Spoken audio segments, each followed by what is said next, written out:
Welcome back to వార్తలు వాస్తవాలు. ఇవాల్టి వార్తలు వాస్తవాల్లో మనతో ఉన్నారు రాజకీయ విశ్లేషకులు శ్రీశైల్ రెడ్డి గారు. గుడ్ మార్నింగ్ అండి, వెల్కమ్ టు వార్తలు వాస్తవాలు. అదానితో కాంగ్రెస్ దొంగాట. ఢిల్లీలో రాహుల్ విమర్శలు చేస్తున్నారు, కానీ దావోస్లో సీఎం రేవంత్ రెడ్డి అదానితో ఆలింగనాలు చేసుకుంటున్నారంటూ బీఆర్ఎస్ వర్కింగ్ ప్రెసిడెంట్ కేటీఆర్ తీవ్రంగా మండిపడ్డారు. ఎన్నికల ముందు అదాని దొంగ దొంగ అన్నటువంటి సీఎం రేవంత్ రెడ్డి ఇవాళ దావోస్లో ఎలా ఆలింగనాలు చేసుకుంటున్నారు, ఎలా కలిసి తిరుగుతున్నారంటూ కూడా ఆయన ప్రశ్నిస్తున్నారు. సో ఇది కాంగ్రెస్ పార్టీ అవకాశవాద రాజకీయానికి, దిగజారుడు రాజకీయానికి నిదర్శనం అంటూ కేటీఆర్ తీవ్రంగా మండిపడ్డారు. రైట్, శ్రీశైల్ రెడ్డి గారు, సరే పెట్టుబడులు తీసుకురావచ్చు, అదంతా ఒక అంశం అయితే, కానీ ఆదాని విషయంలో మొదటి నుంచి కాంగ్రెస్ పార్టీ చాలా తీవ్రంగా వ్యతిరేకిస్తుంటుంది. ఆదాని దేశాన్ని దోచుకున్నటువంటి ఇద్దరిలో ఆదాని ఒకరు అనేది. అటువంటి ఆదానితో ఇక్కడ కాంగ్రెస్ ప్రభుత్వం ఎట్లా ఒప్పందాలు కుదుర్చుకుంది అంటే ఆదాని పైన ద్వంద్వ వైఖరి వాళ్ళ కాంగ్రెస్ పార్టీ విధానమా అనేది కేటీఆర్ గారు ప్రశ్నిస్తూ ఉన్నారు. కేటీఆర్ గారి ముందుగా అందరికీ నమస్కారం. కేటీఆర్ గారి ప్రశ్నకి నిజంగా సమాధానం చెప్పాల్సింది రాహుల్ గాంధీ. ఎందుకంటే గత ఎన్నికల ప్రచారంలో కానీ, పార్లమెంట్లో కానీ, బయట కానీ, విదేశాల్లో కానీ రాహుల్ గాంధీ ఆయన ఫస్ట్ ఆయన తీసుకునే పేరు అదాని, ఆ తర్వాతనే కాంగ్రెస్ పార్టీ అని మాట్లాడతాడు. ఆయన ముందుగా అదాని గురించే మొదలు పెడతాడు రాహుల్ గాంధీ.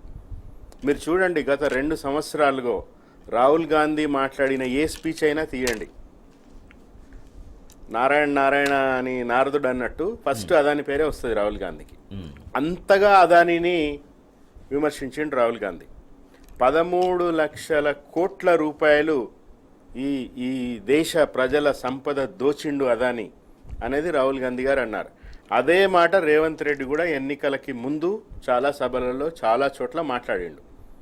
సో ఇప్పుడు ఈ ద్వంద్వ వైఖరి ఏంది, ఈ భావదారిద్ర్యం ఏంది అనేది తప్పకుండా సమాధానం కాంగ్రెస్ పార్టీ చెప్పాలా, రాహుల్ గాంధీ ఖచ్చితంగా చెప్పాలా. రేవంత్ రెడ్డి దానికి సమాధానం చెప్పడు, ఎందుకంటే ఆయన దగ్గర సమాధానం లేదు. కానీ ప్రజలు ఆలోచిస్తున్నారు, ప్రజలు గుర్తిస్తున్నారు. ఈరోజు కేటీఆర్ గారు ఆ విషయం మాట్లాడిరంటే దాని అర్థం అది ప్రజలలో, నెటిజన్లలో ఎంతగా వైరల్ అవుతోంది వాళ్ళ బంధం అనేది చాలా స్పష్టంగా ఉన్నది అది. సో కాబట్టి నిజంగా దేశాన్ని దోచిన నంబర్ 1, నంబర్ 2 దొంగ అదాని అయితే, ఆ దొంగతో ఓటుకు నోటు దొంగ ఎందుకు చెట్టపట్టాలు వేసుకుంటున్నాడు అనేది రాహుల్ గాంధీ గారు ఈరోజు దేశానికి చెప్పాలి. అర్నబ్ గోస్వామి అరుస్తుంటాడు కదా, నేషన్ వాంట్స్ టు నో అని. ఇప్పుడు nation wants to know why Congress party has sent a friend request to Adani. ఫేస్బుక్లో ఫ్రెండ్ రిక్వెస్ట్ పంపుతాం కదా, ఎందుకు పంపారు మీరు ఫ్రెండ్ రిక్వెస్ట్? అంటే ఎప్పటి నుంచి విమర్శలు ఉండవా ఆదాని పైన? అంటే ఇప్పుడు ఓన్లీ తెలంగాణ కాంగ్రెస్ నాయకుల నుంచే ఉండవా, లేకపోతే నేషనల్ వైడ్గా కూడా ఆదానితో ఈ దాన్ని ఏమంటారు విమర్శలు, ఈ దేశాన్ని దోచుకుంటున్నటువంటి వ్యక్తి అనేటువంటి కామెంట్స్ ఏమి ఉండవు అనుకుంటున్నాం? రాజేష్ గారు, మీ ప్రశ్నకి సమాధానంగా నేను తెలంగాణ ప్రజలకు కూడా ఒక క్లారిటీ ఇవ్వాలనుకుంటున్నా. ఏంటంటే తెలంగాణకు పెట్టుబడులు రావడం అనేది స్వాగతించాల్సిన విషయం. ఆ పెట్టుబడులు నిన్న చాలా పత్రికలు, ముఖ్యంగా కాంగ్రెస్ పార్టీకి బాగా ఊదే పత్రికలన్నీ కూడా 37,780 కోట్ల పెట్టుబడులు వచ్చినాయని రాసినాయి. 80,000 మంది ఈరోజు సీఎంఆర్ఎఫ్ చెక్కుల కోసం వెయిట్ చేస్తూ ఉన్నారు. ఇక్కడ అసహాయులు, నిస్సహాయులు, హాస్పిటళ్లకు పోయిన వాళ్ళు, బయటికి వచ్చిన వాళ్ళు, రీయింబర్స్మెంట్ డబ్బులు లేని వాళ్ళు ఆ గోస పడతా ఉన్నారు. ఆటో కార్మికులు ఇదైతా ఉన్నారు. సరే, తెలంగాణ దావోస్లో పోయి తెలంగాణకు సంబంధించిన పెట్టుబడులు ఇన్ని తీసుకొచ్చిందంటే ఏమని చెప్పి ఉంటాడు రేవంత్ రెడ్డి? మా తెలంగాణ ఈరోజు దేశంలోనే నంబర్ 1గా అభివృద్ధి చెందుతుంది అని చెప్పి ఉంటాడు కదా. చెప్పకపోతే ఎవడు పెట్టుబడులు పెడతాడు? మా తెలంగాణలో శాంతి భద్రతలు చాలా బాగున్నాయని చెప్పి ఉంటాడు కదా. మా తెలంగాణలో కరెంటు గత 10 ఏళ్లలో కూడా చాలా అంటే బయటికి ఏమైనా మాట్లాడి ఉండొచ్చు ఆయన. నేను తెలంగాణ సమాజం చాలా జాగ్రత్తగా గమనించాలని కూడా నేను కోరుతా ఉన్నా, విజ్ఞప్తి చేస్తా ఉన్నా. ఇప్పుడు ఇక్కడ అసెంబ్లీలో, తెలంగాణ అసెంబ్లీలో శ్వేతపత్రం ప్రకటించారు. మొత్తం రాష్ట్రం అంతా కుప్పైపోయింది, లంకె బిందెలు లేవు, ఖాళీ బిందెలు ఇచ్చిరు, మా చేతికి చిప్ప ఇచ్చిరు అని మాట్లాడింది కదా. ఇదే మాట్లాడితే పెట్టుబడులు వస్తాయా? రావు కదా. సో ఆయన ఏదో ఆ రాహుల్ జర్నలిస్ట్తో అక్కడ మాట్లాడుతూ దావోస్లో 1993లో నేదురుమల్లి జనార్దన్ రెడ్డి వేసిండు అంటే 1993లో మా ప్రగతి చూసి ఈరోజు పెట్టుబడులు ఇవ్వండి అని అడుగుతున్నాడా? కాదు కదా. ఈరోజు ఇంత డెవలప్ అయినాం కాబట్టి పెట్టుబడులు కావాలంటున్నాడు. సో తెలంగాణ యొక్క ఖ్యాతి అంటే ఆటోమేటిక్గా ఈ 10 సంవత్సరాల కాలంలో జరిగినటువంటి అభివృద్ధిని అక్కడ ప్రమోట్ చేసినట్టే వాస్తవం. డెఫినెట్గా. లేకపోతే ఎవడు పెడతాడండి పెట్టుబడులు? ఎందుకు ఇస్తాడు పైసలు? అదాని అయినా ఎందుకు పెడతాడు ఇక్కడ? ఇప్పుడు గల్లా జయదేవ్ ఉన్నారు, అమర్ రాజా బ్యాటరీస్ బీఆర్ఎస్ హయాంలోనే కేటీఆర్ గారి చొరవతో, కేసీఆర్ గారి చొరవతో వాళ్ళు కూర్చుని ఆంధ్రప్రదేశ్ నుంచి అమర్ రాజా బ్యాటరీస్ ఇక్కడ తరలి వచ్చింది. అమర్ రాజా బ్యాటరీస్ గల్లా జయదేవ్ గారిని కూడా అడిగితే చెప్తారు ఆయన. తెలంగాణ ప్రభుత్వం అన్ని రకాలుగా ఎంత కోఆపరేటివ్గా ఉంది, ఇన్ఫ్రాస్ట్రక్చర్కి, డెవలప్మెంట్కి ఎంత కమిట్మెంట్తో ఉందో చూసి ఇప్పుడు అమర్ రాజా బ్యాటరీస్ మళ్ళీ రేవంత్ రెడ్డి వచ్చిన తర్వాత వాళ్ళని కూడా కలిశారు. వాళ్ళు దాని ఎక్స్పాన్షన్కి ప్లాన్ చేశారు. ఇదంతా over period of 10 years build అయితే వచ్చింది. ఈరోజు అదానీకి సంబంధించిన పెట్టుబడులు కూడా నేను క్లారిటీ ఇస్తున్నా. అదానీ తెలంగాణలో పెట్టుబడులు పెడితే స్వాగతిద్దాం, ఎవరైనా పెట్టొచ్చు. ఉపాధి అవకాశాలు పెరుగుతాయి కాబట్టి డెఫినెట్గా దాన్ని వెల్కమ్ చేస్తారు ఎవరైనా. విదేశీ కంపెనీలే పెడుతుంటే అదాని పెట్టడానికి ఏముంది? కానీ విషయం అది కాదు. అదాని పెట్టుబడులు తెచ్చినంత మాత్రాన కాంగ్రెస్ పార్టీ యొక్క ద్వంద్వ వైఖరిని మనం ఖండించకూడదు అనేది ఏం లేదు. ఎందుకంటే మీ స్టాండ్ చెప్పండి. రాహుల్ గాంధీ పార్లమెంటులో లేదు అదాని చాలా మంచివాడే, గొప్పవాడే, దేశభక్తుడే, కాబట్టి మా ముఖ్యమంత్రిని కలువమని చెప్పిన నేను పోయి కలిసిండు, పెట్టుబడులు తెచ్చిండు. ఇప్పుడు రేవంత్ రెడ్డి చెప్పుకున్నాడు కదా, కేసీఆర్ గారు హాస్పిటల్లో ఉంటే నువ్వు పోయి పలకరియలేదని రాహుల్ గాంధీ అన్నాడు నాతో, కాబట్టే పోయినా అని అన్నాడు కదా. అందరూ ఈ మీడియా వాళ్ళు మేధావులు ఏం రాసిన ఎంత సంస్కారవంతుడు రేవంత్ రెడ్డి పోయి కేసీఆర్ని కలిసిన విషయం అది కాదు, రాహుల్ గాంధీ చెప్తే పోయిండు. అట్లా నువ్వు అదానిని కలవని రేవంత్ రెడ్డికి రాహుల్ గాంధీ నేనే చెప్పినా పోయి కలిసిండు, అదాని గొప్ప దేశభక్తుడు అని రాహుల్ గాంధీని చెప్పమనండి. సమాధానం చెప్పాల్సింది కాంగ్రెస్ పార్టీ.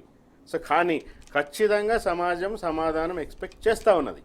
మీరు దొంగ మాటలు. దాంతో పాటుగా బీజేపీ హైకమాండ్ ఆదేశాల మేరకే, అంటే బీజేపీ అగ్రనాయకత్వం ఆదేశాల మేరకే రేవంత్ రెడ్డి అదానిని కలిశాడు అనేది ఒక విమర్శగా కూడా నిన్న కేటీఆర్ గారు మాట్లాడుతున్నారు. ఇప్పుడు తప్పకుండా అండి, ఎందుకంటే రేపు అదానిని కలిసిన తర్వాత సరే పెట్టుబడులు వస్తే అది వేరు విషయం. ఇప్పుడు 37,780 కోట్లని ఎంత గొప్పగా పేపర్ మీద రాసుకుంటున్నా కూడా మొత్తం స్టాటిస్టిక్స్ ఉన్నాయి. గత 10 ఏళ్లలో దావోస్కి ఎన్నోసార్లు పోయినా ఐటీ శాఖ మంత్రి, అప్పటి ఐటీ శాఖ మంత్రి కేటీఆర్ గారు వాళ్ళ టీము చేసిన ఎఫర్టు, తెలంగాణలో ఉన్న ఇన్ఫ్రాస్ట్రక్చర్ కారణంగా ఎన్నో ఎంఓయూలు అయినాయి. ఆ అయిన ఎంఓయూలు ఇప్పుడు రియలైజ్ అవుతున్నాయి. ఈ 37,780 కోట్లలో అవి పార్ట్, అవి వీళ్ళు కొత్తగా సాధించింది ఎంత అనేది లెక్కలు తేలాల్సి ఉంటుంది. అన్నీ తెలుస్తాయి, అన్ని పేపర్లు అంకెలన్నీ ఉంటాయి కదా, పేపర్లు రాసినంత మాత్రం సరిపోదు కదా. సో కాబట్టి ఏంటంటే ఖచ్చితంగా తెలంగాణ డెవలప్మెంట్కి కమిట్ అయి ఉన్న పార్టీగా ఆ రోజు ప్రభుత్వంలో కానీ ఈరోజు ప్రతిపక్షంలో కానీ ఉన్న బీఆర్ఎస్ పార్టీ ఈ ఒక అంశం అయితే, రెండోది దేశవ్యాప్తంగా జరుగుతున్న పరిణామాలు, అదానికి సంబంధించి బీజేపీ కాంగ్రెస్ల మధ్య ఏమి జరిగింది ఒప్పందము అనేది ఇప్పుడు తేలాల్సిన అవసరం ఉన్నది. ముఖ్యంగా పార్లమెంటు ఎన్నికల సందర్భంగా తేలాల్సిన అవసరం ఉన్నది. రైట్. సో అదే నిన్న మాట్లాడుతున్నారు, కాంగ్రెస్ బీజేపీ కుమ్మక్కు రాజకీయాలు చేస్తున్నాయనేది. సో ఇప్పుడు లోక్సభ ఎన్నికల గురించి మీరు ప్రస్తావించారు కాబట్టి రెగ్యులర్గా తెలంగాణ భవన్ వేదికగా పార్లమెంట్ నియోజకవర్గాల సమావేశాలు జరుగుతున్నాయి. సో ఇవాళ కాంగ్రెస్ అధికారంలోకి వచ్చిన తర్వాత హామీల అమలు విషయంలో ఎంత జాప్యం వహిస్తుంది ప్రజలకు తెలుసు కాబట్టి తిరిగి మళ్ళీ డెఫినెట్గా ప్రజలు ఆ రోజు మొన్న అసెంబ్లీ ఎన్నికల్లో చూపించినటువంటి ఫలితానికి విభిన్న ఫలితం చూపించుకుంటూ బీఆర్ఎస్కే పట్టం కట్టబోతున్నారు. అధిక ఎంపీ స్థానాలు ఖచ్చితంగా గెలిపిస్తారు ప్రజలు అనేది బీఆర్ఎస్ పార్టీ నాయకత్వం ఒక ధీమా వ్యక్తం చేస్తోంది. బీఆర్ఎస్ పార్టీ నాయకత్వ ధీమా ఒకటైతే, నిజానికి ఈరోజు తెలంగాణకు అవసరం ఏంటంటే మనకి ఎక్కువ ఎంపీలు, నిజానికి 16 ఎంపీలు బీఆర్ఎస్ గెలుచుకుంటూనే తెలంగాణ వాణి బలంగా పార్లమెంట్లో వినిపించగలుగుతాం. ఇప్పుడు నిన్న కేటీఆర్ గారు చెప్పినట్టుగా ఈ పార్లమెంట్ ఎన్నికల్లో త్రిముఖ పోటీ జరుగుతుంది. కాంగ్రెస్, బీఆర్ఎస్, బీజేపీ ఈ ముగ్గురికి మధ్యలో పోటీ జరగబోతా ఉన్నది. సరే, ఒక పార్లమెంట్ స్థానం హైదరాబాద్ గురించి ఎప్పుడు చర్చించాం, అది ఎంఐఎంకి సంబంధించి వాళ్ళే గెలుస్తారు. సో దాన్ని వదిలేస్తే 16 పార్లమెంటు సీట్లలో మాత్రం ఖచ్చితంగా త్రిముఖ పోటీ ఉంటుంది. ఈ త్రిముఖ పోటీలో తెలంగాణ ఖచ్చితంగా తమ మేలుగోరేవారు, తమకు బాగు చేసే పార్టీ ఏదని తెలంగాణ ప్రజలు ఆలోచిస్తారు. గత 10 సంవత్సరాల అనుభవం చూసినా కూడా కాంగ్రెస్ పార్టీ కానీ బీజేపీ కానీ, నేను లాస్ట్ మన డిస్కషన్లో కూడా చెప్పిన, పార్లమెంట్లో తెలంగాణకి సంబంధించి ఏ పార్టీ ఎన్ని ప్రశ్నలు అడిగింది అనేది చాలా స్పష్టంగా అంకెలుండే. నిన్న కేటీఆర్ గారు కూడా దాన్ని ట్వీట్ చేసింది చూసిన నేను. అయితే ఈరోజు విభజన హామీల గురించి కానీ, మనకు రావాల్సిన విషయాల గురించి కానీ, లేకపోతే తెలంగాణ పుట్టుక గురించే కానీ అటు బీజేపీ కానీ ఇటు కాంగ్రెస్ పార్టీ కానీ పార్లమెంట్లో వాళ్ళ బిహేవియర్ ఏముందో మనం చూసినాం. సో కాబట్టి ఈరోజు తెలంగాణ మళ్ళీ ఒక గొంతెత్తి మాట్లాడాలంటే, తెలంగాణ నిలబడాలంటే, తెలంగాణ అస్తిత్వం ఈరోజు గట్టిగా ఉండాలంటే ఖచ్చితంగా పార్లమెంట్లో సీట్లు బీఆర్ఎస్ పార్టీ 16 సీట్లు గెలుచుకోవాల్సిందే. ఇది బీఆర్ఎస్ పార్టీ కోసమో లేదా కేసీఆర్ కోసమో కేటీఆర్ కోసమో కాదు, ఇది తెలంగాణ తన కోసం తను చేయాల్సిన పనిగా నేనైతే భావిస్తున్నా. సో దాంతోపాటుగా త్వరలో ఫిబ్రవరి నుంచి ప్రజల్లోకి కేసీఆర్ గారు రాబోతున్నారనేది పార్టీ నాయకత్వం చెప్తూ ఉంది. సో త్వరలో ఎమ్మెల్సీలతో కేసీఆర్ గారు భేటీ కూడా కాబోతున్నారనేది. పార్టీ మొత్తం గ్రామ స్థాయి నుంచి మళ్ళీ పునర్నిర్మాణం చేయాల్సినటువంటి అవసరాన్ని బీఆర్ఎస్ పార్టీ గుర్తిస్తూ ఆ రకంగా ఒక కార్యాచరణ రూపొందించుకుంటుంది. సో అది ఎట్లా పార్టీ ముందుకు తీసుకెళ్లే ప్రాసెస్ కనపడుతుంది. ఇప్పుడు మొన్న గెలుపు ఓటమికి సంబంధించి చాలా టెక్నికల్ అంశం ఏంటంటే, కేవలం 4-4.5 లక్షల ఓట్లు ఓవరాల్గా ఓట్లతో కాంగ్రెస్ పార్టీ గెలిచింది. చాలా సీట్లు 1000, 2000, 3000 తేడాతో ఓడిపోయినాం. కేటీఆర్ గారు, హరీష్ గారు స్వయంగా అంతర్గత సమావేశాల్లోనూ లేతే బయట కూడా చెప్తున్నారు, కొంచెం తడబడ్డాం మేము, కొన్ని లోపాలు జరిగినాయి, ఆ లోపాలు దిద్దుకుంటాం అని చెప్తా ఉన్నారు. దాంట్లో ఏం బేసిజాలకు పోవడం లేదు. మేము అన్నీ కరెక్టే చేసినాం, ప్రజలే మమ్మల్ని ఓడించిరు అని 1989లో ఎన్టీ రామారావు అలిగి అసెంబ్లీని బాయ్కాట్ చేసినట్టుగా చేయడం లేదు. ప్రజల మీద కోపం తెచ్చుకోవడం లేదు. ప్రజల తీర్పును గౌరవిస్తూ ఉన్నారు. సో మనం అది కూడా చెప్పారు బహిరంగంగానే కేటీఆర్ గారు, బహిరంగంగానే ప్రజలు తప్పు చేశారనే మాట మళ్ళీ వాడొద్దు, ఎక్కడ 2 సార్లు ఆల్రెడీ అధికారం ఇచ్చారు కాబట్టి సరే ఏమైనా ఉంటే మన లోపాలు అయి ఉండొచ్చు అనేది చాలా ప్రజల కోణంలో నుంచి మాట్లాడారు. నిన్న హరీష్ గారు కూడా చెప్పారు, మేము తడబడ్డాం, ఇదే పదం వాడినరు ఆయన, మేము తడబడ్డాం అంటే ఏంది, పొరపాట్లు జరిగినాయి. దాంట్లో కూడా కొన్ని ఏంటంటే, ఇప్పుడు కార్యకర్తలకు సంబంధించి కానీ ప్రజలకు సంబంధించి కానీ బెనిఫిట్స్, ప్రభుత్వ సంక్షేమ పథకాలు, అభివృద్ధి పథకాలకు సంబంధించి ఒక అంశం ఏంటంటే రాజేష్ గారు, ఇప్పుడు నిన్న కేటీఆర్ గారు చెప్పారు, ఎక్కడా అవినీతి జరగకూడదు, పారదర్శకంగా ఉండాలి అన్న ఉద్దేశంతో బెనిఫిట్స్ డైరెక్ట్గా బెనిఫిషరీస్కి ఇచ్చినాం. అంటే అకౌంట్లలోకి డబ్బులు ట్రాన్స్ఫర్ చేయడం కావచ్చు. ఇప్పుడు కళ్యాణ లక్ష్మి, షాదీ ముబారక్ చెక్కులు ఉన్నాయండి, అది ఖచ్చితంగా వాళ్ళ పేరు మీద వస్తుంది. ఆ చెక్ తీసుకుపోయి వాళ్ళకి ఇచ్చేస్తారు. ఎమ్మెల్యేలు తమ క్యాంప్ ఆఫీస్లో ఇచ్చుకుంటారు. ఇప్పుడు ప్రతి బెనిఫిట్ వీళ్ళలాగా కాంగ్రెస్ వాళ్ళలాగా అప్లికేషన్లు నింపండి, సర్టిఫికెట్లు జత చేయండి అనే అప్లికేషన్లు బయట పడేసేసి అట్లా జరగడం లేదు కదా. కాబట్టి దాంట్లో ఏంటంటే డెఫినెట్గా ప్రజలకు బెనిఫిట్ జరిగింది. ఒకటేం జరిగిందంటే ఇది ఎవరిస్తున్నారు అనేది ఎఫెక్టివ్గా కార్యకర్తలు కూడా చెప్పుకోలేకపోయినారు అనేది నిన్న చర్చ వచ్చింది. అది జరుగుతుంది. అయితే ఇదేంటంటే catch-22 సిచ్యుయేషన్. కార్యకర్తల ద్వారానే అన్నీ చేయాలి, కార్యకర్తలకే బెనిఫిట్ కావాలి అనడానికి బీఆర్ఎస్ పార్టీ కాంగ్రెస్ పార్టీ కాదు. బీఆర్ఎస్ పార్టీ ఒక లక్ష్యంతో వచ్చింది, దానికి ఒక ఫిలాసఫీ ఉన్నది. ప్రజలకి ఇప్పుడు కేసీఆర్ గారు పదే చెప్తా ఉంటారు, 75 సంవత్సరాలు అయింది మనకు స్వాతంత్రం వచ్చి. ఈ 75 సంవత్సరాలు ఎక్కడున్నాం మనం? సక్సెసివ్ ప్రభుత్వాలు, గతంలో ఉన్న అన్ని ప్రభుత్వాలు ఇన్ని దశాబ్దాలుగా, 7.5 దశాబ్దాలుగా చేయాల్సినంత చేయలేదు. వాళ్ళు ఎవరు ఏమీ చేయలేదని కూడా కేసీఆర్ గారు అన్నారు. ఎప్పుడు చేసిండ్రు, కానీ చేయాల్సినంత చేయలేదు. ఆ చేయాల్సినంత చేయకపోవడం వల్లనే మనం ఈరోజు ఉన్నాం. సో ఖచ్చితంగా మనకు సంబంధించి మనం ఏం చేస్తున్నాం అనేది చాలా ముఖ్యం. సో ఈ పాలసీలు, ఈ ప్రభుత్వ పాలసీలు కాంగ్రెస్ పార్టీ ఈరోజు చెప్తున్నా చేస్తున్నా దానికి ఉన్న వ్యత్యాసాన్ని ప్రజలు గమనిస్తారు. ముఖ్య నాయకులు మొన్న కృషాంక్ గారు గుడ్ మార్నింగ్. కృషాంక్ గారు, అదానితో కాంగ్రెస్ దొంగాట అనే స్టేట్మెంట్ బీఆర్ఎస్ ఎందుకు ఇస్తోంది? నెంబర్ 1 అదానితోనే కాదు, మొత్తం దావోస్ అంతనే ఎందుకో దొంగాటగా కనబడుతున్నది. రేవంత్ గారు చేసిన ఆర్భాటము, ఈ ప్రచారం కూడా. ఎందుకంటే ఆ కంపారిజన్ ఎందుకు చేయాల్సి వచ్చింది, గతంలో ఇంత ఇప్పుడు ఇంత అనేది ప్రచారం చేసుకుంటున్నారు కదా. ఒకటి, ఇందులో అదానీ విషయం మీద ఎందుకు ప్రత్యేకంగా మాట్లాడుతున్నారు అంటే, Adani is a symbol of corruption అని రాహుల్ గాంధీ గారి స్టేట్మెంట్. ఏది మేము పాత స్టేట్మెంట్ అంటలేము. నాగాల్యాండ్ నిన్న వారి భారత్ జోడో న్యాయయాత్ర అని ఏదైతే చేపట్టిరో నిన్న కూడా రాహుల్ గాంధీ గారు మాట్లాడడం. అందుకే కేటీఆర్ గారు, అరే ఒక వైపేమో మీ కాంగ్రెస్ ముఖ్యమంత్రి వెళ్ళి అక్కడ 12,400 కోట్ల ఒప్పందాలు, ఎంఓయూలు సైన్ చేసుకొని వస్తారు, మీరేమో దేశం అంతా బహిరంగ సభల్లో ప్రజలను మోసం చేస్తూ అదాని అవినీతిపరుడు, అదాని లూటీ చేసిండు, స్విచ్ చేసిన అదానికే డబ్బులు పడతాయి. మరి ఆ అవినీతి సొమ్ముని ఈరోజు తెలంగాణలో వ్యాపారం చేయడానికి తీసుకొని వస్తున్నా. రాహుల్ గాంధీ గారు సమాధానం చెప్పాల్సిన అవసరం ఉన్నది. పార్లమెంటులో ఎథిక్స్ కమిటీకి వేయండి అని మొత్తం పార్లమెంట్ సెషన్ అంతా కూడా మీరు గంగోలు పెట్టారు. దేశవ్యాప్తంగా అసలు ఏ ఎన్నికల ప్రచారమైనా, కర్ణాటక అయినా, తెలంగాణ అయినా, నాగాలాండ్ అయినా, ఎక్కడ పోయినా రాహుల్ గాంధీ గారు, ఇన్ఫ్యాక్ట్ ఈ రేవంత్ రెడ్డి గారు కూడా ఎన్నికల ప్రచారంలో అదాని అవినీతి పరుడు అని అన్నాడు. మేము అనేది ఏంటంటే మరి ఇవాళ మీరు కూడా ఈ క్రోనీ క్యాపిటలిజంని ప్రోత్సహిస్తున్నారా? ఇవాళ సమాధానం చెప్పాల్సిన అవసరం ఉన్నది అదాని విషయం మీద. ఇంకొకటి ఏంటిదంటే ఇందులో ఒకటి విచిత్రంగా ఉన్నది.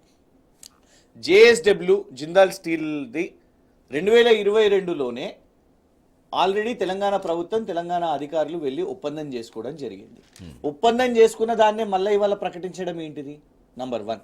గోద్రేజ్ది కూడా ఆల్రెడీ గతంలోనే ఒప్పందం జరిగింది, దాన్ని వల్ల మళ్ళీ ప్రకటించుకోవడం ఏంటిది? ఇంకొకటి విచిత్రం ఏంటంటే గోధి ఎనర్జీ అనే దాన్ని ఒకటి 8,000 కోట్లతోని ప్రకటించారు గోధి ఇండియా కంపెనీ వాళ్ళు. మరి ఆ కంపెనీ డీటెయిల్స్ చూస్తుంటే అది 2 సంవత్సరాల ముందు మొదలైన స్టార్టప్, మన మహేశ్వరంలో స్టార్ట్ అయింది అది. ఆ కంపెనీ మంచిదే. వాళ్ళు ఎంత పెట్టుబడితోని కంపెనీ స్టార్ట్ చేసిర్రు? 150 కోట్లతోని పెట్టుబడి స్టార్ట్ చేసిర్రు. ఐసిఐసిఐ బ్యాంకులో 100 కోట్ల రుణాలు తీసుకున్నారు. 100 కోట్ల రుణాలతో నడిచిన కంపెనీ ఐసిఐసిఐ బ్యాంక్లో గత సంవత్సరం తీసుకున్న కంపెనీ 8,000 కోట్ల పెట్టుబడి ఎక్కడికి వెళ్ళి వస్తుంది? They have to explain.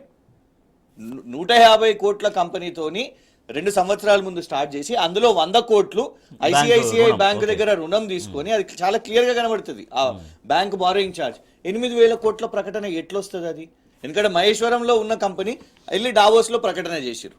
So ఇవన్నీ కూడా ఏదో కాంపిటీషన్ గా మేము కేవలం ప్రకటిస్తున్నాము, ఇవన్నీ చేస్తున్నాము. ఒక నెంబర్ ఒక భారీ నెంబర్ అనౌన్స్ చేస్తే దీని పెద్ద డీటెయిల్స్ ఎవరు పోరు అనేటువంటి ఆలోచన. ఇన్ఫాక్ట్ గతంలో ఒక చర్చ ఇదే జరిగితే కేటీఆర్ గారు ఏం సమాధానం చెప్పారు అంటే, మేము కేవలం ప్రకటనల కోసమో లేకుంటే అనౌన్స్మెంట్స్ జరుగుతున్నాయో కాదు, ఏవి గ్రౌండ్ అవుతున్నాయి, మనము టీఎస్ఐ పాస్ ద్వారా ఏవైతే పర్మిషన్స్ వచ్చినాయో, ఏవైతే ఆపరేషన్స్ అవుతున్నాయో వాటినే మనం లెక్క చెప్తున్నాము అనేది చెప్పడం జరిగింది. ఉట్టిగానే వచ్చి అనౌన్స్మెంట్లు చేసి పోవడం కాదు. ఎంఓయూ అయిన తర్వాత వాటిని పర్సూ చేసి ఇక్కడ గ్రౌండింగ్ చేయడం, అది ఇంపార్టెంట్ అనేది మనం చూడడం జరిగింది. సో ఇవాళ ఒకటి ఏంటంటే దావోస్ వేదికగా ఇంకొకటి నిన్న చాలా ఇంపార్టెంట్ విషయం మాట్లాడాలి. చూడండి, ఇక్కడ ఎవ్వరికి కూడా రేవంత్ రెడ్డి గారికి ఇంగ్లీష్ రాదనో అవేం కాదు important. English is not an issue. Subject ఉండాలి, విజన్ ఉండాలి, తెలంగాణ కోసం ఏం చేయాలి అనేది. ఎందుకు అంటే గతంలో ఉత్తమ్ కుమార్ రెడ్డి గారు ప్రెస్ మీట్లలో మాట్లాడారు, ఈ దావోస్ అనేది కేవలం ఉత్తుత్తి ఖర్చు, మన్ను మషాడం అవసరం లేదు అని ఉత్తమ్ కుమార్ రెడ్డి గారు మాట్లాడారు. ఇవాళ మీకు దావోస్ ఇంపార్టెన్స్ తెలిసిందంటే సంతోషపడతాం. ఎందుకంటే కేటీఆర్ గారు వెళ్ళినప్పుడు వీళ్ళు విమర్శించిన వాళ్ళు, ఎందుకు ఇవన్నీ ట్రిప్పులు ఎందుకు, ఈ దావోస్ ఎందుకు, ఈ డబ్ల్యూఈఎఫ్ ఎందుకు అని చెప్పిన వాళ్ళు. అయితే నిన్న రేవంత్ రెడ్డి గారు ఏం చేసిండ్రు అని అంటే మాట్లాడేటప్పుడు ఒకటేమో విజన్ మాట్లాడలేదండి క్లియర్గా కూడా. తెలంగాణకు ఎందుకు పెట్టుబడులు రావాలి, ఒక నాయకుడు ఈ ప్రపంచ సమిట్లకు వెళ్ళినప్పుడు they give their best pitch about their state or there country. మీరు వెళ్ళింది రాష్ట్ర ప్రభుత్వం, రాష్ట్ర ప్రజల ఖర్చుతోని, కాంగ్రెస్ పార్టీ నాయకునిగా కాదు. మీరు అక్కడ మై పార్టీ, కాంగ్రెస్ పార్టీ అని మాట్లాడడం చాలా తప్పు, దాన్ని ఖండించాల్సిన విషయం. ఎందుకంటే మీరు పోయింది తెలంగాణ ముఖ్యమంత్రి హోదాలో, నంబర్ 1. నంబర్ 2, ఒక జో బైడెన్ వచ్చినా లేకుంటే ఒక జస్టిన్ ట్రూడో వచ్చినా, ఎవరు వచ్చినా కూడా వాళ్ళు ఏ విదేశాల నుంచి ఏ మంత్రి వచ్చినా కూడా భారతదేశానికి వచ్చినప్పుడు వాళ్ళ రాష్ట్రంలో ఇది మంచిగా లేదు, అది మంచిగా లేదని మాట్లాడరు. నిన్న చాలా బాధాకరం. రైతుల ఆత్మహత్యల గురించి మీరు పోయి విదేశాలలో మాట్లాడడం, ఏ భారతదేశాన్ని మీరు చూపెట్టే ప్రయత్నం చేస్తున్నారు? నిజంగా రైతుల ఆత్మహత్యల గురించే మాట్లాడుకోవాలి, చర్చ చేసుకోవాలంటే 50 సంవత్సరాలు ఈ దేశాన్ని పరిపాలించింది కాంగ్రెసే కదా. ఉమ్మడి ఆంధ్రప్రదేశ్లో ఉన్నప్పుడు రైతు ఆత్మహత్యల్లో నంబర్ 1 కదా. అప్పుడు మీ కాంగ్రెస్ ప్రభుత్వంలోనే ఉన్నది కదా. కానీ మీరు అక్కడికి వెళ్ళి ప్రపంచ స్థాయి నాయకుల మీద, బిజినెస్ లీడర్స్ మీద ముంగట మా దేశంలో రైతుల సమస్యలు ఉన్నాయి, రైతు ఆత్మహత్యలు ఉన్నాయి అనేసి మీరు తప్పుగా ఏదైతే చిత్రీకరిస్తున్నారో, ఎందుకంటే India has positioned it self as a super power nation. ఆ దేశాలు మన వైపు చూస్తున్నాయి గ్రోయింగ్ ఎకానమీ అని. సో మనం వేరే దేశాలకు ఎప్పుడైనా కేటీఆర్ గారు వెళ్ళినప్పుడు ఎందుకు పెట్టుబడులు పెట్టాలి, ఎందుకంటే మేము అగ్రగామిగా పోతున్నాం, దేశం అగ్రగామిగా పోతుంది, రాష్ట్రం బ్రహ్మాండంగా అభివృద్ధి చెందుతుంది అని పాజిటివ్ చర్చ చేసినాం, కానీ ఇట్లాంటి నెగిటివ్ ధోరణిలో పోవడం అది కరెక్ట్ కాదు. రైట్. శ్రీశైల్ రెడ్డి గారు, ఇప్పుడు ఆదాని పెట్టుబడుల గురించి బీఆర్ఎస్ పార్టీ ప్రశ్నిస్తుంది.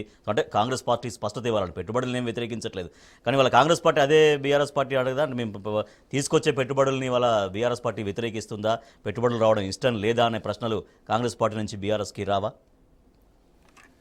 ఇక్కడ నేను ఒక ఉదాహరణ చెప్తా. ఇది నా వాచి, ఇది గోల్డ్ చైన్ ఉన్న గోల్డ్ వాచి, దీని ఖరీదు 8 లక్షలు. ఇప్పుడు ఇంకో విషయం చెప్తా, దీని ఖరీదు 8 లక్షలు కాదు, ఇది అమెజాన్లో 1800 రూపాయలకు కొనుక్కున్నా. ఇది గోల్డ్ కాదు, గోల్డ్ పూత. క్రిషాంక్ అన్న చెప్పిన గోధి ఎగ్జాంపులే ఇది ఇట్లాంటిదే. 100 కోట్ల రూపాయల అప్పు తీసుకున్న కంపెనీ 8,000 కోట్ల రూపాయల పెట్టుబడులు ఎట్లా తెస్తుంది? ఇది 8 లక్షలు కాదు, 1800 ఎట్లాగో వాళ్ళు తెచ్చే 8,000 కానీ గోధికి సంబంధించి, లేదా 37,800 కోట్లు అని ఆర్భాటంగా కాంగ్రెస్ పార్టీతో డీల్స్ కుదుర్చుకున్న, ఎంఓయూలు కుదుర్చుకున్న, ఒప్పందాలు కుదుర్చుకున్న మీడియా రాసే రాతలు కూడా అట్లాంటివే. పెట్టుబడులు ఖచ్చితంగా కావాల్సిందే. క్రిషాంక్ అన్న చెప్తారు, చాలా దగ్గరుండి చూశారు గత 10 ఏళ్ల తెలంగాణ ప్రస్థానాన్ని, ప్రభుత్వ విధానాలని, అభివృద్ధిని, వచ్చిన పెట్టుబడులని, గ్రౌండ్ అయిన ప్రాజెక్ట్స్ని అన్ని కూడా ఆయన లెక్కలతో సహా క్రిషాంక్ అన్న చెప్తారు. సో ఏం జరిగింది అనేది కావాలి తప్ప వాళ్ళు చెప్పేవి కాదు కదా. సో ఈరోజు అదానీ పెట్టుబడులు వచ్చినా కూడా, ఎవరు పెట్టుబడులు పెట్టినా కూడా తెలంగాణకు సంబంధించిన ఓవరాల్ డెవలప్మెంట్కి పనికొస్తే స్వాగతిస్తాం. కానీ ఈ వైరుధ్యము, ఈ ద్వైధీభావము, మీరు పార్లమెంట్లో ఒకటి బయట ఒకటి ఎందుకు మాట్లాడుతున్నారు? నిన్నగాక మొన్న కూడా మీరు అదానిని తిట్టినరే, మీరు అది కదా మనం అడగాల్సిన ప్రశ్న, అది కదా రాహుల్ గాంధీ చెప్పాల్సిన సమాధానం. ఈరోజు నిజంగా రేవంత్ రెడ్డి కాదు, రాహుల్ గాంధీ చెప్పాలి దీనికి సమాధానం. ఎందుకు మీరు మీ ముఖ్యమంత్రికి ఏం ఇన్స్ట్రక్షన్లు ఇచ్చిండ్రు? ఇప్పుడు ఈరోజు ఒక్కటి విషయము రాజేష్ గారు, మీ ద్వారా నేను అందరికి కూడా నేను అప్పీల్ చేస్తున్నా, ఈరోజు మొత్తం పార్లమెంట్ ఎన్నికల్లో దేశవ్యాప్తంగా కాంగ్రెస్ పార్టీకి ఫండ్ చేయాల్సింది కేవలం 2 రాష్ట్రాలు, తెలంగాణ, కర్ణాటక. వాళ్ళ ఖర్చంతా కూడా మనం భరించాల్సి వస్తుంది. ఇప్పుడు రాహుల్ గాంధీ 2వ విడత యాత్రకు బస్సు ఇచ్చింది కూడా తెలంగాణ, అన్ని మీడియాలో వచ్చినాయి. ఇప్పుడు వాళ్ళకి సూట్ కేసులు మోయాల్సింది రేవంత్ రెడ్డి.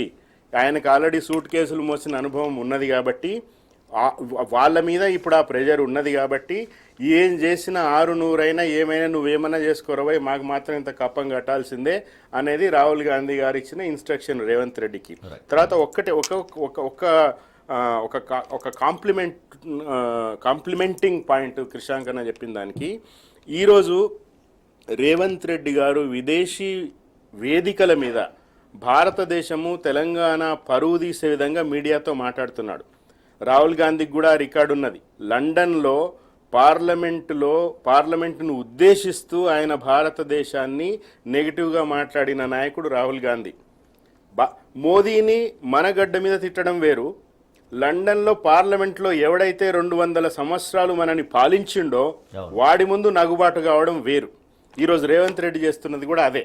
కానీ ఇంకొక పాయింట్ కూడా చెప్తానే, మీడియాతో రేవంత్ రెడ్డి గత తెలంగాణ ప్రభుత్వాన్ని, బీఆర్ఎస్ పార్టీని మాట్లాడుతూ చేసిండు. కానీ ఖచ్చితంగా ఎంఓయూలు చేసేటప్పుడు ఏ కంపెనీ అయినా 37,800 కోట్లలో ఎంత జెన్యూన్ ఉందో, అది 10% ఉందో 20% ఉందో లెక్కలు తర్వాత తేలుతాయి. కానీ వాళ్ళతో మాత్రం ఖచ్చితంగా నా తెలంగాణ అన్ని రకాలుగా మీకు సహకరిస్తుంది, మా దగ్గర బాగుంది, ఇన్ఫ్రాస్ట్రక్చర్ బాగుంది అని అయితే చెప్పే ఉంటాడు. చెప్పకపోతే ఎవడు పెట్టుబడులు పెడతాడు?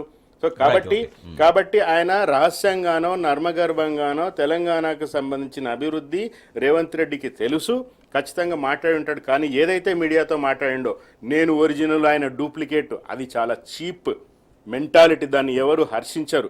నువ్వు పోయి అక్కడ మాట్లాడాల్సింది అది కాదు. అసలు ఇప్పటి వరకు తెలంగాణ అవసరాలకు అండగా ఉన్నటువంటి జల విద్యుత్ కేంద్రాలు కేంద్ర ప్రభుత్వం ఆధీనంలోకి వెళ్లబోతున్నాయి.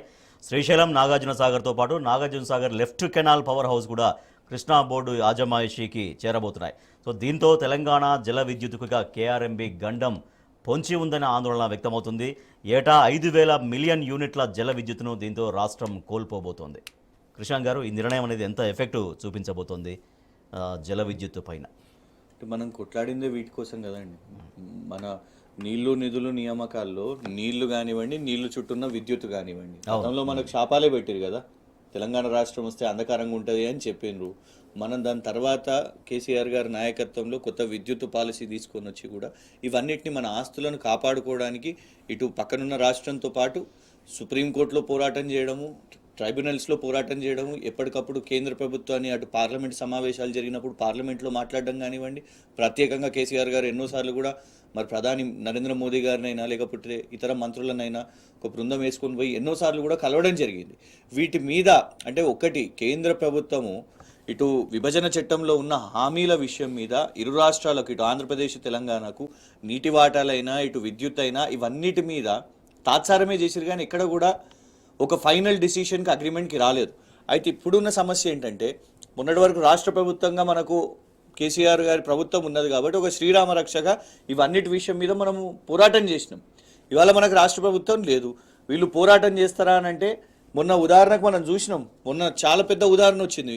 ఫస్ట్ విజిట్లోనే కాంగ్రెస్ ప్రభుత్వం వచ్చిన ఫస్ట్ విజిట్లోనే వెళ్ళి కేంద్రాన్ని కలిసి పాలమూరు రంగారెడ్డి ప్రాజెక్టుకి జాతీయ హోదా వద్దు అని వాళ్ళు చెప్పగానే వీళ్ళు ఒప్పుకొని వచ్చేసారు. జాతీయ హోదా వద్దు, ఆంధ్రప్రదేశ్కి కదా ప్రత్యేక హోదా వద్దు, ప్యాకేజ్ అని చెప్పారు. ఆ ప్యాకేజీలు ఎంత పైసలు వచ్చినాయో ఎవరికి తెలియదు, కానీ ప్రత్యేక హోదా మర్చిపోయిన పరిస్థితి.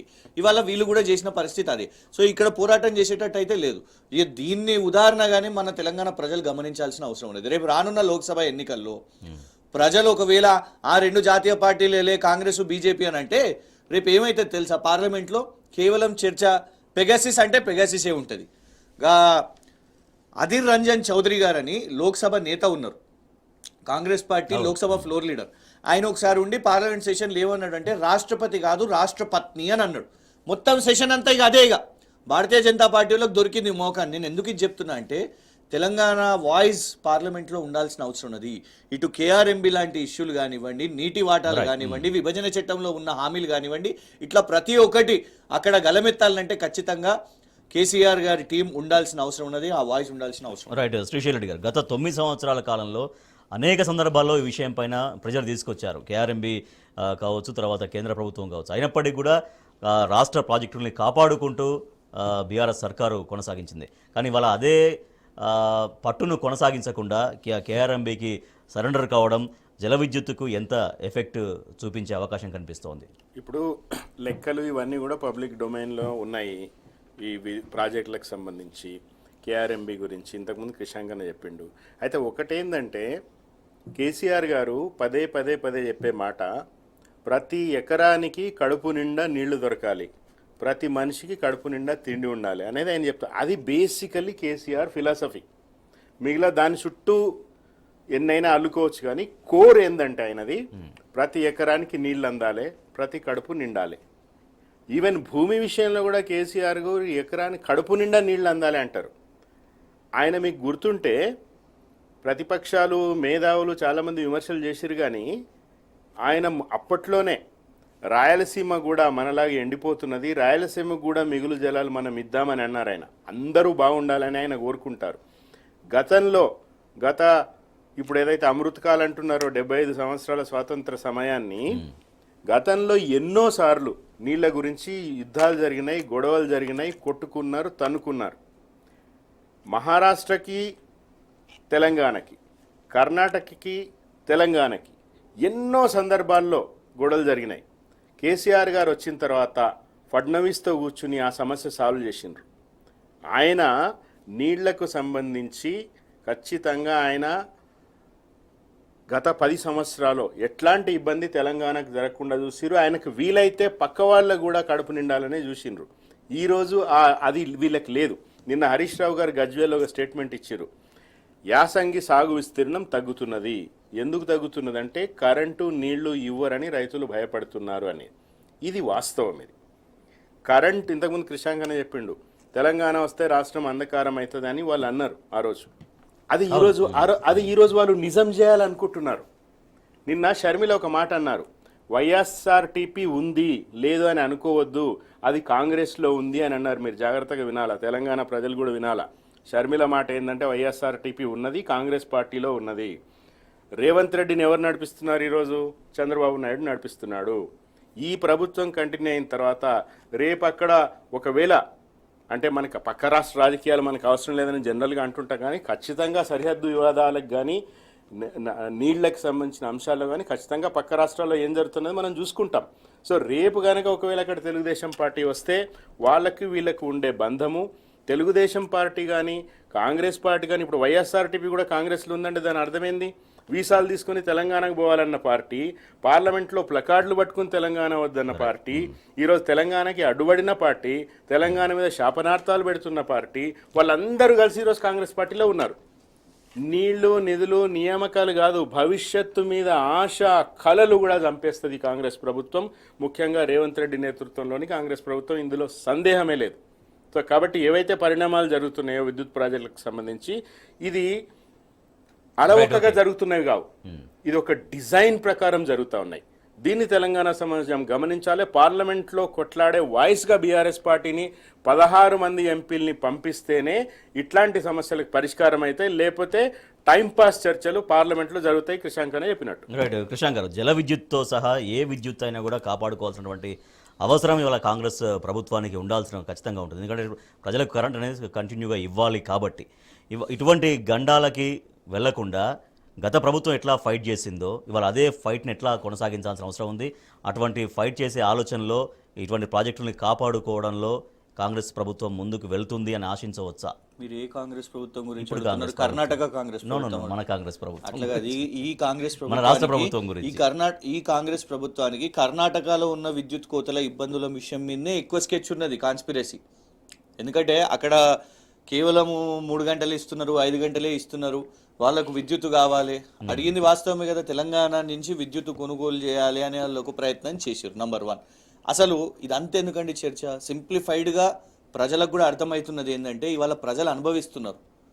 ఇవాళ ఆల్రెడీ కేఆర్ఎంబి నుంచి మన గండం ఉన్నది, ఇది నెక్స్ట్ ఫేజ్లో అవ్వబోతున్నది మనకు. కానీ కరెంటు ఆల్రెడీ ఇవాళ బహిరంగంగా హైదరాబాద్ నగరంలో 2-3 గంటలు మేము కట్ చేస్తాము అని ఓపెన్గానే స్టేట్మెంట్ ఇచ్చారు. మీరు అందరూ అలవాటు చేసుకోండిగా, రానున్న ఎండాకాలంలో విద్యుత్ కోతలు ఉంటాయని ఇప్పటి నుంచే ప్రిపేర్ అవుతూ ఇటు కేవలం ఏది రైతులకు వ్యవసాయం కోసం గ్రామీణ స్థాయిలోనే ఇవాళ తెలంగాణ ప్రజలందరూ మీరు చూడండి, సోషల్ మీడియాలో అందరూ పెడుతున్నారు, మాకు 4 గంటలు పోయింది, మాకు 5 గంటలు పోయింది, మాకు కరెంట్ లేదు, ఇది లేదు అది లేదని ప్రతి గ్రామంలో ఈరోజు మాట్లాడుతున్నారు. రైతులు ఎవరన్నా అడిగితే కూడా అంతెందుకు, రేవంత్ రెడ్డి గారికి ఇష్టమైన కొందరు మీడియా వాళ్ళు ఉన్నారు కదా, ఆంధ్రజ్యోతి లాంటి వాళ్ళు పోయి మొన్న చూసినాం, బట్టి విక్రమార్క గారిని అడిగినారు, సార్ రైతు బంధు పడలేదు మాకు అంటే దబాయించి మాట్లాడుతున్నారు. రైతు బంధు పడలేదని ఎవరన్నా పత్రికా సమావేశంలో అడిగినా, కలెక్టర్ల ముంగట అడిగినా, కరెంట్ వస్తలేదు అని అడిగినా కూడా ఇది దాచిపెట్టే ప్రయత్నం చేస్తారు. కానీ ఎంత దాచినా కూడా మొన్న ఆల్రెడీ చూసినాం, అంటే విద్యుత్ కోతలు మొదలైనవి. ఇట్లాంటి వాటి మీద ఒకవేళ కాంగ్రెస్ ప్రభుత్వం పోరాటం చేయకపోతే రానున్న రోజుల్లో చాలా తీవ్రమైన ఇబ్బందులు ఉంటాయి. ఒకటే మా బాధ ఏంటంటే 10 సంవత్సరాలు కేసీఆర్ గారు సురక్షితంగా ఒక ముందుకు తీసుకొని పోయి ఒక ప్రోగ్రెసివ్ పాత్ లోకి మనం తీసుకొని పోయినరు. ఆల్రెడీ దీన్ని సూత్రప్రాయంగా అంగీకరించినట్టుగానే వార్త మనకు కనిపిస్తుంది.